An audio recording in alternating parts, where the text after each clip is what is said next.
오늘 우리에게 주신 하나님의 말씀은 구약성경 이사야서 43장 1절에서 7절 그리고 10절 말씀입니다. 제 성경으로는 구약 1019면에 있습니다.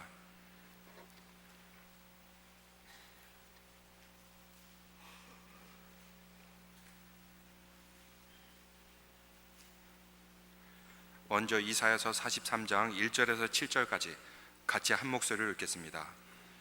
야곱아, 너를 창조하신 여호와께서 지금 말씀하시느니라. 이스라엘아, 너를 지으신 이가 말씀하시느니라. 너는 두려워하지 말라. 내가 너를 구속하였고 내가 너를 지명하여 불렀나니 너는 내 것이라. 내가 물 가운데로 지날 때 내가 너와 함께 할 것이라. 강을 건널 때 물이 너를 침몰하지 못할 것이며 내가 불 가운데로 지날 때 타지도 아니할 것이요 불꽃이 너를 사르지도 못하리니 대전하는 여호와 내 하나님이요 이스라엘의 거룩한 이요 내 구원자임이라. 내가 애굽을 너의 송강물로 구스와 스바를 너를 대신하여 주었노라. 내가 내 눈에 보배롭고 존귀하며 내가 너를 사랑하였은즉 내가 내 대신 사람들을 내어주며 백성들이 내 생명을 대신하리니 두려워하지 말라. 내가 너와 함께하여 내 자손을 동쪽에서부터 오게 하며 서쪽에서부터 너를 모을 것이며 내가 북쪽에서 이르기를 내놓으라. 남쪽에서 이르기를 가두어 두지 말라. 내 아들들을 먼 곳에서 이끌며 내 딸들을 땅끝에서 오게 하며 내 이름으로 불려지는 모든 자 곧 내가 내 영광을 위하여 창조한 자를 오게 하라. 그를 내가 지었고 그를 내가 만들었느니라. 아멘. 10절 말씀 읽겠습니다. 나 여호와가 말하노라. 너희는 나의 증인 나의 종으로 택함을 입었나니 이는 너희가 나를 알고 믿으며 내가 그인 줄 깨닫게 하려 함이라. 나의 전에 지음 받으신 신이 없었느니라. 나의 후에도 없으리라. 아멘. 마라스무스라는 희귀한 피부병을 연구한 사람 중에 한 분, 르네 스피치 박사라는 분이 계십니다. 이분은 주로 감옥에서 태어나서 혹은 어려움으로 길거리에 버려진 아이들을 이렇게 돌보는 국립병원의 의사였습니다. 그런데 이 아이들이 이제 길거리에서 이렇게 데려와서 위생적인 환경에서 충분히 음식을 주고 그리고 양육을 했음에도 불구하고 특이한 피부병으로 인해서 유아 사망률이 높다는 사실에 주목하게 되었습니다. 그런데 한 번은 이 스피치 박사가 멕시코에 휴가를 갔는데 그곳 고아원에서 놀라운 사실을 발견하게 됐습니다. 그곳 이 멕시코 고아원의 아이들이 영양 상태가 그렇게 영양을 공급하는 상태가 좋지 않았습니다. 환경도 비위생적이었습니다. 그럼에도 불구하고 아이들이 건강이 매우 좋았습니다. 별로 울지도 않고 보치지도 않았습니다. 그런 이 사실에 충격을 받고 그리고 그곳에서 휴가를 반납하고 거기에 몇 달을 머물면서 왜 이런 일이 일어나는가 여기에 대해서 그것을 밝혀내고자 애를 썼습니다. 그런데 그 결과 이웃 마을에 사는 그 여자들이 매일 와서 그 아이들을 안아주고 쓰다마주고 사랑을 베푸는 거예요. 그들을 흔들의자에 앉혀놓고 또 얘기도 해주고 또 노래도 가르쳐주고 노래도 부르는 그러한 모습을 스피치 박사가 발견하게 되었습니다. 그리고 스피치 박사가 돌아와서 그 결과를 가지고 보고서를 작성했습니다. 이렇게 보고서를 작성했습니다. 사랑의 터칭을 받은 아이들은 건강하게 자랐다. 그러나 아무런 사랑의 터칭이 없이 자란 아이들은 점점 약해졌고 그리고 피부 접촉 결핍증으로 죽어갔다. 이렇게 결론을 내리고 있습니다. 사랑의 접촉이 없는 사랑의 결핍에 빠진 아이들보다 이 사랑의 터칭을 받고 입맞춤을 받고 그리고 이렇게 허그하고 포옹해 준 아이들이 더 건강하다는 그러한 결론을 발표했습니다. 이 마라스무스라는 병은 바로 사랑의 결핍증의 결과라는 사실을 그는 발견해 낸 것입니다. 사랑의 터칭이 사랑의 묘약이 아닐 수 없습니다. 캘리포니아 유명한 임상의사인 빌 잔슨 박사도 가출 청소년의 90%가 접촉 결핍증에 걸렸다, 이렇게 결론을 짓고 있습니다. 그래서 우리가 이거 안아주고 이렇게 터칭해 주는 것보다 더 아름다운 사랑의 표현이 없습니다.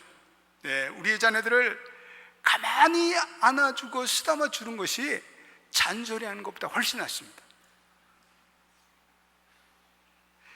힘든 인생의 시간을 살아가는 분들을 살며시 안아주면서 내가 당신을 위해서 하나님께 기도하고 있습니다, 이 표현보다, 이 사랑의 허구보다 더 위대한 힘이 없습니다.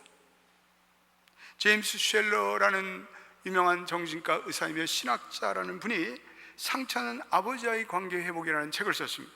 근데 그 책에서 수많은 사람들이 이 아버지에 대한 사랑의 굶주림에 시달리고 있다, 그는 말하고 있습니다. 아버지에 대한 사랑의 굶주림이 아동기나 청소년기에 있어서 부성의 결핍으로 찾아온다는 거죠. 또 이 현상이 아버지와 자녀 사이에 친밀감이 부족하기 때문에 일어난다는 거죠. 아버지가 병으로 죽기도 하고, 또 아버지가 너무나 또 생활기에 지쳐서 아이들을 그냥 내놓고 아버지가 그냥 가출을 해버려요. 떠나버려요. 요즘처럼 가정 해체가 심화되는 가운데 이 호부모에 의해서 양육되며 아버지와의 접촉을 갖지 못하는 경우가 많습니다. 자녀가 중요한 인격의 형성 시기에 이 아버지가 바쁜 사업으로 말미암아, 과도한 일로 말미암아 이 자녀들과 가질 수 있는 충분한 관계를 갖지 못한 탓이 있습니다. 요즘에 우리 동성애자의 문제들이 참 사회적인, 한국도 그렇고 미국도 큰 문제입니다. 그런데 이 동성애를 연구하는 학자들이 이 보이들, 어린 소년들이 아버지로부터 매스큘린 사랑, 아버지로부터 남성적인 사랑을 받지 못할 때 이 보이들이 동성애자로 변하는 아이들이 많아진다는 거예요. 그러니까 우리 아버지들이 이 아들들을 매스큘린한 남성적인 사랑으로 이 아이들을 사랑하고 또 훈련하고, 그런 것이 이건 대단히 중요하다고 이야기하고 있습니다. 많은 사람들이 나는 아버지와 좋은 사랑의 관계를 가졌다, 나는 아버지와 좋은 관계였다, 행복한 관계였다고 말하는 사람이 너무나도 적다는 그러한 사실입니다. 이 사랑, 쉘러는 아버지의 사랑을 충분히 받지 못하고 자랄 때 정서적인 갈등이 발생한다고 말합니다. 우리의 정체성에 영향을 미친다고 말합니다. 심지어는 나의 영성이 왜곡되고 그리고 정체되어지거나 공허하게 된다고 지적하고 있습니다. 아버지와 자녀의 관계가 많은 부분의 자녀들의 성품에 좌우한다는 결론을 내리고 있습니다. 나가서 이 아버지와의 왜곡된 관계가 이 하나님의 사랑을 받아들이고 하나님의 사랑을 수용하는 데 있어서도 영적 장애의 현상으로 나타난다는 거예요. 여러분, 모든 것이 사랑의 문제 아닙니까? 오늘 이 세상은 사랑의 결핍을 호소하고 있습니다. 여기를 보아도 저기를 보아도 모두가 외로움을 호소하고 있습니다. 이 외로움의 근원은 사랑의 결핍에서 오는 외로움입니다. 오늘날 흉측한 범죄가 계속해서 벌어지고 있습니다. 이러한 범죄의 근원에는 파괴된 가정이 있습니다. 사랑이 결핍된 가정의 문제입니다. 부모님의 사랑이 부족해서 탈선하고 가출하는 청소년들, 그 사랑의 결핍에서 오는 그 공허감과 외로움을 메꾸기 위해서 사람들이 술을 들이키고 사람들이 마약을 합니다. 그게 몸과 마음을 망치는 사람들이 얼마나 세상에 많습니까? 정신신경 장애자들의 대부분은 사랑의 결핍에서 온다는 거예요. 오늘 이사야 본문에도 오늘 이스라엘 백성들의 이 하나님의 사랑의 결핍에 빠져 있습니다. 그렇게 그들은 두려워하는 마음이 있었습니다. 그들은 의기소침했습니다. 그런데 문제는 그들이 먼저 사랑의 근원 되시는 하나님을 떠났기 때문에 문제가 발생했습니다. 그들에게 사랑의 결핍 현상이 찾아왔습니다. 하나님을 떠나서 스스로 그들이 자유하고자 하였습니다. 그러나 그들의 방종의 자유는 결국은 영적이며 정신적인 파국을 초래했습니다. 그들은 하나님의 말씀 듣기를 거절했습니다. 그들은 계속해서 죄를 멈추기를 그치지 않습니다. 그랬더니 그들에게 정신적인 장애, 정신적인 공황이 찾아오는 거예요. 오늘 점점 이 세상에 하나님을 떠나 삽니다. 이 세상에 하나님을 버려요. 그러므로 이 세상에는 예전과는 달리 이유도 알 수 없는 정신병들이 난무하고 있다는 거예요. 이스라엘 백성들은 징벌을 받지만 깨닫지 못합니다. 하나님이 선지자들을 통해서 너희들이 멸망당하고 포로될 것이라는 예언의 말씀을 줄 때 그 말씀을 듣고 이스라엘 백성들이 의기소침합니다. 실망하고 낙담합니다. 두려워합니다. 그런데 하나님이 이런 백성들을 보고 가슴이 아프셨어요. 그래서 하나님께서 이사야 선지자를 통해서 오늘 복음을 선포하시는데, 지금은 너희가 죄로 인해 바벨론의 포로가 될 것이지만 언젠가 너희가 돌아오리라. 그리고 놀라운 복음을 선포하는데, 나는 여전히 너희를 사랑한다. 나는 여전히 너희를 사랑한다. 저들을 향해 하나님의 놀라운 사랑을 선포하고 있습니다. 너희들이 위축되거나 실망될 것 없다. 내가 너희와 함께 하마. 하나님이 여전히 저와 여러분을 사랑한, 우리의 심장을 뛰게 하는 말이에요. 이 사랑을 우리가 믿고 확신하며 이 사랑을 받아들인다면 우리의 초막이 궁궐이 될 줄로 믿습니다. 우리의 지옥이 천국이 될 줄로 믿습니다. 일본에서 한 남자가 아버지의 첩인 기생의 아들로 태어났습니다. 그래서 본처의 구박을 받으면서 모진 학대와 천대를 받으며 서러움을 겪으며 살아왔습니다. 성격이 삐뚤어졌어요. 요즘에 그 KBS인가 MBC인가 드라마에 보니까 허준이라는 드라마가 있어요. 내가 드라마 잘 안 보는데 그걸 보니까 왠지 마음에 와요. 그런 좋은 드라마를 보셔도 돼요. 그러니까 내가 그 드라마를 보니까 참 가슴이 아프더라고. 근데 그 스토리와 비슷해요. 그게 우울증에 시달리고, 근데 어느 날 양지바른 곳에 웅크리고 앉아 있는데 예수를 전하는 전도대원들이 지나갔습니다. 그리고 그 청년을 보면서 불쌍해서 예수를 믿으세요. 하나님이 당신을 사랑합니다. 예수 믿고 천국 가세요. 하나님은 당신을 사랑하십니다. 이렇게 전도했습니다. 그랬더니 이 젊은 남자가 자기도 모르게 그 전도대원의 치맛자락을 붙들고 절밖에 묻습니다. 기생의 아들도 사랑을 받을 수가 있습니까? 당신이 말하는 그 하나님은 기생의 아들도 사랑하나요? 그는 그 전도대원이 전하는 엄청난 사랑의 메시지에 압도당했습니다. 그리고 그 마음속에 말할 수 없는 감동이 밀려왔습니다. 그리고 그는 그 하나님의 사랑을 느끼고 깨달아 마침내 그 인생이 180도 바뀌어졌습니다. 그는 일본의 최고 저술가가 되었습니다. 일본의 최고 성자가 되었습니다. 빈민의 아버지로 존경을 받았습니다. 그분이 바로 가가와 도요 히코입니다. 그렇습니다. 내가 이 하나님의 사랑을 받고 있다는 사실이 얼마나 중요한지 모릅니다. 이 진리가 우리의 인생을 바꿔놓는 것입니다. 우리의 인생을 변화시킵니다. 이 사랑이 두려움을 내쫓습니다. 요한 1서 4장 18절, 사랑 안에는 두려움이 없고 온전한 사랑이 두려움을 내쫓는다. 여러분, 두려움을 내쫓는 유일한 방법은 우리가 사랑을 베풀며 사랑하는 것입니다. 사랑은 우리로 하여금 모든 두려움에서 자유케 합니다. 오늘 이 본문에서 두 군데에서 두려워 말라 이렇게 얘기하고 있습니다. 오늘 1절 너는 두려워 말라, 5절에도 두려워 말라. 미국의 유명한 신문 상담 컬럼니스트 렌 앤더스 여사에게 매월 한 10,000통의 상담 편지가 쇄도한다고 합니다. 근데 그 편지들을 주제별로 이렇게 분류해 봤더니 다 두려움을 호소하는 편지들이 제일 많았습니다. 현대인들은 갖가지 두려움에 살아갑니다. 죽음과 자기 숙명에 대한 두려움이 있습니다. 내가 이 건강이 나빠지지 않나 두려움이 있습니다. 암, 노이로제에 빠지는 분이 많습니다. 상실에 대한 두려움이 있습니다. 내가 직장을 잃지 않을까? 우리 미국에 사는 이민자들은 내 미래의 불안에 대한 두려움이 있습니다. 내 자녀들이 나쁜 길로 걸어가지 않을까? 두려움이 있습니다. 실패할 때도 문제지만 실패에 대한 두려움이 더 큰 문제입니다. 요즘 같은 시대에 미국에서 이 테러에 대한 두려움, 미국인들에게 상상을 초월합니다. 그 테러의 두려움은 미국인들에게는 현실적인 두려움입니다. 오늘 이스라엘 백성들이 선지자들의 그러한 멸망의 예언에 움츠러지는 것은 당연합니다. 저들이 두려움에 쌓입니다. 그런데 오늘 이사야가 복음을 선포하면서 두려워하지 말라, 그러면서 두려워하지 말아야 할 이유를 몇 가지로 오늘 본문에서 제시하고 있습니다. 첫 번째, 너는 내 것이기 때문에 그렇다. 1절을 우리 한번 읽어보겠습니다. 오늘 주신 43장 1절에 뭐라고 말씀합니까? 읽어보겠습니다. 시작. 야곱아, 너를 창조하신 여호와께서 지금 말씀하시니라. 이스라엘에 너를 지으시니가 말씀하시니라. 너는 두려워하지 말라. 내가 너를 구속하였고 내가 너를 지명하여 불렀나니 너는 내 것이라. 예, 저와 여러분들이 가장 분명한 것은 우리는 하나님의 소유라는 거예요.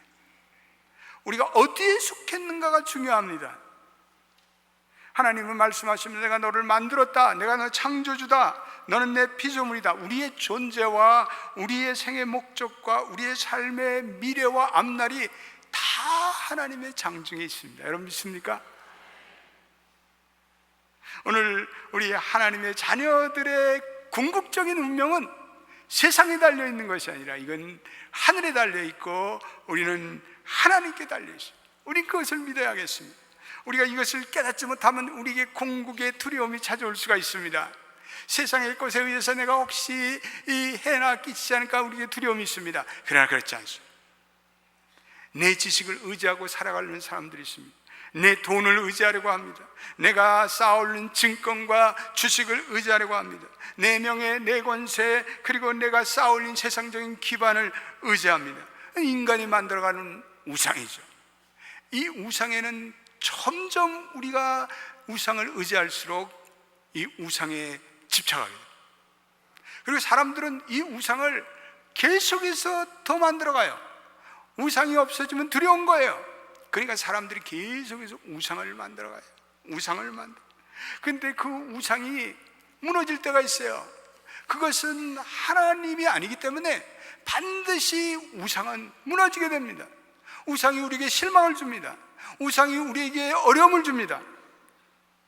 자기 신뢰와 자기 우상에 빠진 결과 공포가 찾아와요. 마음에 두려움이 찾아와요. 공허가 찾아와요.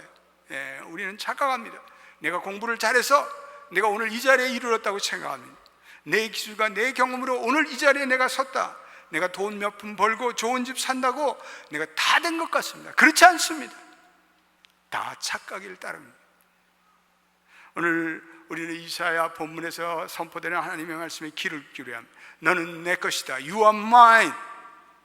오늘 창조자가 말, 내가 너를 만들었다. 너는 내 영광을 위해 창조되었다. 7절에도 내 영광을 위해 창조된 자를 내게로 오게 하라. 그것을 인정하라. 이 하나님의 피조물이라는, 내가 하나님의 자녀라는, 하나님의 백성이라는 이 분명한 정체성을 가지고 살아가는 분은 내적으로 안정돼요. 마음의 평강이 있어요. 흔들리지 않아요. 오늘 현대인들에게 심각한 정신장애가 예전보다 현저하게 나타납니다. 모든 정신장애의 근본에는 우리의 영혼의 소속감의 결여가 있어요. 우리는 어디인가 소속되어야 합니다. 우리는 하나님께 소속되어야 합니다. 하나님께서 우리가 하나님과 우리와 관계를 맺기 위해서 하나님 우리를 창조하시고 하나님은 찬송을 부르기 위해서 우리를 창조하셨습니다. 근데 엉뚱한 관계에 우리를 집어넣습니다. 예. 하나님이 우리를 붙들어 주셔야죠. 하나님이 우리를 지키고 보호하셔야 우리의 인생이 바로 나갈 수 있어요. 여러분, 예수를 믿는다는 건 우리에게 엄청난 정체성이 찾아왔다는 거예요. 내가 이 분명한 정체성이 하나님의 자녀가 됐다는 것, 하나님의 아들, 딸들이 됐다는 자녀의 궁극적인 정체성, 소속감, 이것이 우리의 삶을 진정 안전한 삶, 우리의 삶에 정서적으로 안전한 우리의 평안의 삶으로 이끕니다. 너는 내 것이에 내가 너에게 책임지겠다. 이게 언약 아닙니까? 하나님의 약속 아닙니까? 유명한 청교도 목회자 브룩스는 이렇게 말합니다. 언약이라는 하나님이 이렇게 말씀하시는 것입니다. 너를 용서하기에 나의 은혜가 너의 것이 될 것이다. 너를 보호하기에 나의 능력이 너의 것이 될 것이다. 너를 지도하기에 나의 지혜가 너의 것이고, 너를 인도하기에 나의 선함이 너의 것이다. 너에게 공급하기에 나의 자비가 너에게 될 것이다. 너를 높이기에 나의 영광이 너의 것이 될 것이다. 아멘. 놀라운 약속, 놀라운 언약이 하나님이 우리 하나님이 되시기 때문에 그래요. 그렇습니다. 우리가 어떤 사람을 위해서 우리가 할 수 있는 최선의 것은 그 사람을 위한 진정한 사랑이에요. 하나님이 하나님의 자녀들을 위해서 할 수 있는 최선의 것을 다 우리에게 제공해 주시는 거예요. 예. 우리가 그게 바로 하나님의 사랑이며 하나님의 언약이에요. 오늘 본문에서 이 하나님의 사랑을 결정적으로 계시하는 두 단어가 있는데 1절에 보니까 구속이라는 단어가 있어요. 여러분, 구속이라는 단어 거기다 동그라미 쳐. 3절에 속량. 그러니까 하나님께서 이 사랑을 드러내기 위해서 소중한 값을 치렀다는 거예요. 너희가 이 사랑을 믿지 못하느냐? 내가 이를 위해서 너무나도 소중한 대가를 치렀다. I paid my price. 하나님의 희생적인 사랑을 십자가에서 계시하여, 내가 너를 사랑하는데 그냥 입술로 립서비스로 내가 너를 사랑한다 이빨림하지 않고 주님께서, 하나님께서 친히 그 합당한 사랑을 치르셨어요. 그 사랑을 위해서, 저와 여러분들을 위해서 예수 그리스도의 보배로운 피 한 방울 한 방울을 바꾸면서 하나님의 자녀가 되었어요. 여러분, 우리가 요새 외계 얘기를 많이 해요. 뭐 과학이 발달되면서 뭐 화성이 나오고 뭐 어디에 생명체가 나오고, 여러분 잘 들으세요. 그러한 모든 외계 행성은요 의미가 없습니다. 거기는 예수 그리스도의 보혈의 피가 흘려지지 않기 때문에 그렇습니다. 예수 그리스도의 보혈은 피가 흘려진 것은 이 지구뿐입니다. 그러므로 이 지구는 여전히 하나님의 사랑이 있고 하나님의 스토리 안에 들어가 있습니다. 저와 여러분들을 소중한 대가를 지불하고 산 존재들입니다. 그러므로 여러분과 저는 매우 귀한 존재입니다. 우리 옆에 분들에게 당신은 귀한 존재예요, 이렇게 한번 인사합시다. 여러분은 귀한 존재예요. 네? 귀한 존재. 우리는 이 예수님께서 자기의 피값을 치르시고 우리를 샀다는 이 희생적이며 헌신적이며 대속적인 사랑을 믿고 우리는 확신하고, 이 견고한 사랑의 위에 우리는 우리의 믿음의 기반을 두고 살아가야 할 줄로 믿습니다. 제가 미국에 와서 유학 생활을 시작하는데 초기에는 모든 생활이 너무 어려웠어요. 직장을 다니다가 갑자기 결심을 하고 제가 미국 유학을 시작했는데 준비가 너무 안 된 상태로 미국에 왔습니다. 그래서 언어적인 장벽을 느끼고, 그래서 클래스에 교수들이 우리는 다음에 클래스가 없다, 이제 우리는 여기서 안 만난다 그랬는데 나 혼자 거기 앉아요. 한심한 거야, 한심. 또 쥐꼬리만큼 받던 봉급을 이렇게 싹싹 털어갖고 왔는데 학비에 대한 염려가 있어요. 아버님이 사업하시다가 병치레하시고 뭐 사업도 다, 아버님께서 3,000불을 제목으로 주셨어요. 3,000불 가지고 미국 왔습니다. 제가 공부하던 미시간에 얼마나 눈이 많이 오는지, 난 미국에서 그 눈을 보면서요, 정말 어느 날은 위축이 돼요.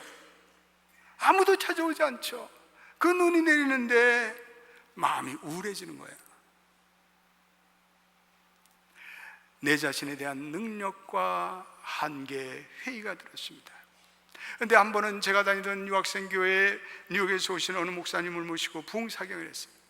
토요 새벽 시간에. 근데 그동안 제 마음이 너무나 공고했던지 저는 목사님이 전하는 그 하나님의 말씀에 몰입되기 시작했어요. 그 말씀이 공표했던 나의 심령을 깨트렸습니다. 집회를 마치고 다른 교우들은 다 돌아가는데 저는 그 미국 교회 조그만 체프라에 무릎을 꿇고 기도하며, 그리고 계속해서 기도했습니다. 기도를 하는데 웬 그렇게 눈물이 쏟아지니까, 신세 한탄의 눈물. 그런데요, 기도를 드리는데 갑자기 무언가 따뜻하고 그리고 평안한 느낌이 나를 찾아왔어요. 그리고 나에게 누군가가 자꾸 말을 하는 거예요. 누군가에 의해 엄청난 사랑을 받고 있다는 느낌이 찾아왔습니다. 그것은 바로 성령님으로 인한 놀라운 하나님의 사랑, 그 가득 부어주시는 하나님의 사랑이 내게 넘쳐나기 시작했어요. 저는 그 사랑을 느끼며 또 울기 시작했어요. 하나님이 나를 사랑한다는 것을 지식적으로 잘 알고 있었어요. 그러나 이렇게 피부로 느끼는 그 은혜의 체험은 처음이었어요. 성경 말씀을 통해서 하나님이 나를 사랑한다는 그 지식적인 사실은 잘 알고 있었어요. 머리로는 인정하고 있었지만, 그러나 그날 그 순간에는 모든 그 지식과 그 모든 믿음과 그리고 그 모든 마음이 한자리의 병렬로 나란히 서면서 그 은혜가 확실히 깨달아졌어요. 그 순간에 저는 새로운 체험을 하겠습니다. 하나님의 폭포수와 같은 사랑을 제가 체험하게 되었습니다. 그때부터 더 이상 외로움도 사라졌어요. 고독도 사라졌어요. 제 부족한 능력도 상관이 없어요. 하나님의 그 놀라운 사랑으로 인해 하나님과의 말할 수 없는 깊은 내적인 친밀감을 느끼고 있다는 사실이 찾아와요. 내가 부족해도, 내가 못나도 그건 상관이 없어요. 내가 못났다는 자의식도 사라졌어요. 내가 영어를 못하는 열등의식도 사라졌어요. 내 브로큰 잉글리시 no problem. 알아들으면 알아들어라. 그냥 짓거리는 거예요. 자신감이 생겨요. 그때 그 학생들이 내 영어 알아듣느라고 수고 많이 했을 거예요. I don't care. 그 하나님의 사랑이 내게 쏟아지니까요, 자신이 확신이 찾아왔어요.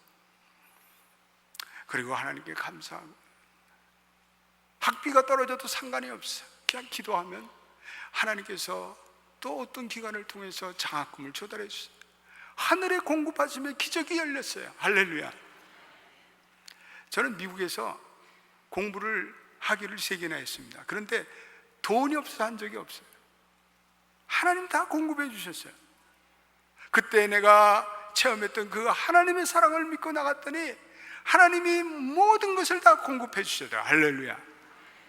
여러분, 이것을 믿으세요? 하나님의 사랑을 확신하는 여러분 되시기를 축원합니다.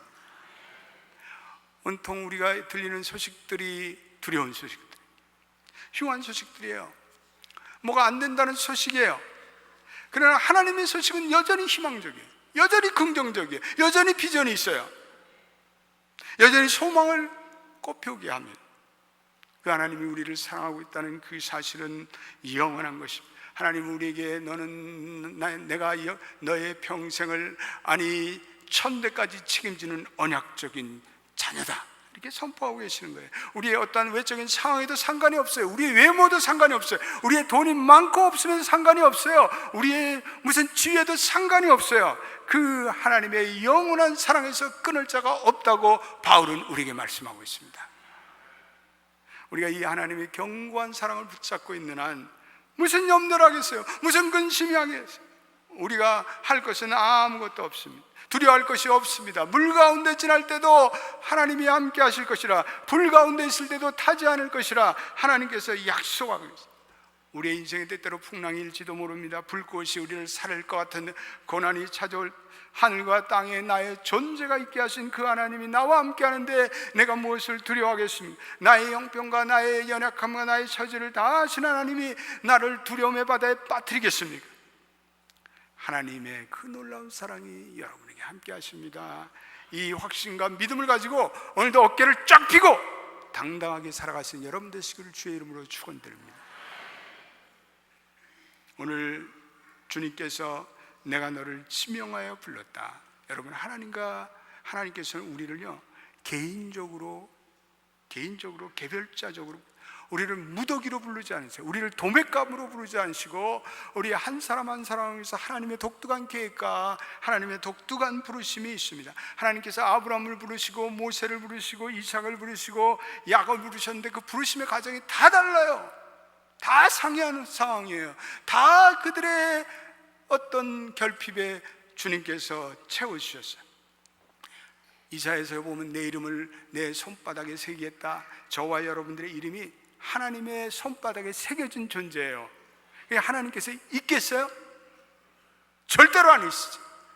손바닥에 새겨졌는데 어떻게, 우리가 무슨 선한 도덕성이 있어서 그런 것이 아니라, 우리가 잘나서 그런 것이 아니라, 우리가 윤리적으로 뛰어나서 그런 것이 아니라, 여러분들이 헌금을 많이 해서 그런 것이 아니라, 그냥 우리의 모습 그대로, 없으면 없는 대로, 부족하면 부족한 대로, 죄 있으면 죄 있은 대로 하나님이 주도적으로 우리에게 달려와서 우리를 사랑하신다는 거예요.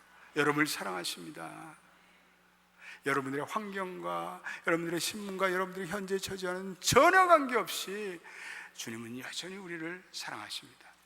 오늘 이 진리를 깨닫는 자에게는 새로운 길이 열린데, 그건 증인의 길이 열려요. 증인이 되어야 한다는 거예요. 오늘 10절 말씀 우리 읽어보겠습니다. 뭐라고 말씀하고 있습니까? 10절에 놀라운 말씀 읽어보겠습니다. 시작. 나 여호와가 말하노라. 너희는 나의 증인 나의 종으로 택함을 입었나니 이는 너희가 나를 알고 믿으며 내가 그인 줄 깨닫게 하려 함이라. 나의 전에 지음을 받은 신이 없느니라. 나의 후에도 없으리라. 나를 알고 믿으며 그 사랑을 확신하는 자에게는 이제는 증인의 삶을 살아가는 결단을 합니다. 증인의 삶. 구원받은 사람은 하나님께서 내게 허락하신 그 소명적인 삶, 그 증인의 삶을 살아가려고 이제는 결단합니다. 이제는 다짐합니다. 이제는 나만을 위해서 사는 것이 아니라 내 가족만을 위해서 사는 것이 아니라 하나님의 나라와 그 일을 위해서 살고자 증인된 삶을 결단합니다. 이번에 우리 가을에 우리 교회에서 콜롬비아 신학교에 4명이 가요. 4명 평신도들이 평신도 집사로 계시던 분들이 이렇게 은혜를 받아서 가요. 우리 콜롬비아 신학교 총장님이 KCBC에서 너무 학생들이 많이 왔고 장학금을 주는데 좀 쪼달리니까 너희들 좀 돈 좀 더 내라. 다 하나님의 은혜를 깨닫고 하나님의 사랑을 깨닫고 뭔가 증인됨의 삶을 살아가려고 결단하는 분들입니다. 우리 교회 은퇴하신 장로님 중에 평신도 이제 선교사로 나가려고 준비하고 계시는 분이 계십니다. 그런 분들을 축복합니다. 새로운 소명적인 길로 나가시는 그분들의 길에 하나님의 인도하심이 넘쳐나길 원합니다. 저와 여러분들이 꼭 신학교를 가지 않더라도 이 하나님의 사랑을 체험한 자, 그리고 내가 누구라고 분명한 정체성을 가진 자들은 그 하나님의 나라를 위해서 우리의 마켓플레이스에서, 우리의 지역사회에서, 우리의 이웃에서, 우리의 교회에서 이 하나님의 사랑을 실천하며 살아갑니다. 교회가 탄생된 이유는 이 하나님의 사랑을 나누고자 탄생됐습니다. 우리 연합교회가 이 하나님의 사랑을 나누고 실천하지 않으면 우리 연합교회의 존재의 의미가 없습니다. 오늘 이 하나님의 놀라운 사랑, 이 하나님의 풍성한 사랑, 이 하나님의 견고한 언약의 은혜를 체험하고 이 땅에서 하나님 나라의 증인됨의 삶을 살아가는 여러분 되시기를 주의 이름으로 축원드립니다. 기도합시다. 아버지 하나님, 하나님의 사랑이 결핍돼 온 세상이 초라합니다. 온 세상에 이 사랑의 터칭이 없어 사람들이 기갈에 빠졌습니다. 병들었습니다. 범죄를 저지르고 있습니다. 오 하나님, 우리에게 이 하나님의 사랑을 보여주심을 감사합니다. 우리가 돈이 없고 우리가 영어를 못하고 우리가 무엇이 부족하다고 우리를 자학할 것이 아니라 하나님이 주시는 이 사랑을 안고 우리가 하나님의 백성 됐다는 이 정체성을 안고 당당하게 살아가는 연합교회 성도들이 되게 하옵소서. 그럴 뿐 아니라 우리가 이 하나님의 증인되었으니 증인답게 복음을 증거하며 때를 어떤지 못든지 복음을 증거하며 우리의 비즈니스 현장에서, 우리의 삶의 지역사회에서 우리의 이웃에게 이 복음을 증거하며 사랑이 필요한 자에게 사랑을 베풀며 살아가는 우리 연합교회 모든 성도들이 되게 하여 주옵소서. 예수님의 이름으로 기도드립니다. 아멘.